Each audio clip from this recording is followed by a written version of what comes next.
Hi mamas! Here's some tips and tricks to help your kids minimize their room. So tip one, when they're little, don't do it with them because it feels way overwhelming for them and for you.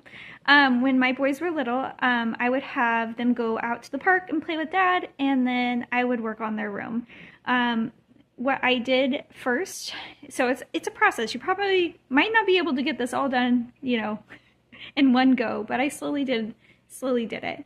But what I did was first, anything that they would build with, so like Legos and blocks and magnet tiles, anything like that, I put in bins, labeled them, and put them in like the big closet area. So then I was in charge of getting those in and out, which was great because if the kids were in charge, they would be all over the floor, let's be honest. Next, I went through their room again and took out anything that they didn't play with, didn't seem as interested in, haven't played with for a while, and I put it in a box and put it in the shed. And if they didn't mention it, usually after a month or two, I would just get rid of it or pass it on, or, we wouldn't keep it.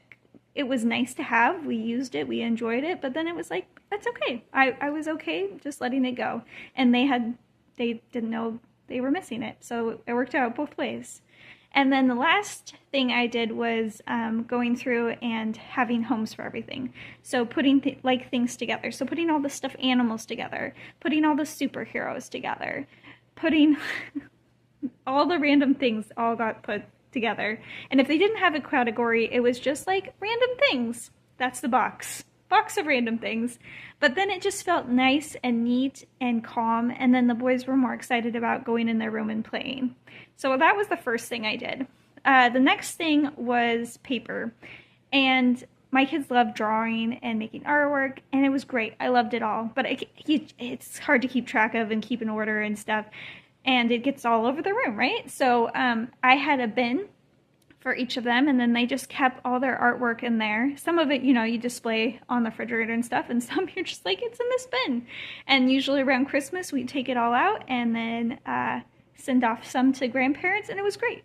It was a win-win situation. Grandparents got art, we didn't have to keep all the art, and the kids got to enjoy having art and being able to grab it and redraw on it, and it wasn't all over the room. Lastly, clothes. I learned with clothes and minimalizing, when they're little, they grow out of it, it's great. But if it's things that they just aren't really interested in or don't really care for, I will put in a bag in the closet for a little bit and see if it's something that maybe they'll want to get back into.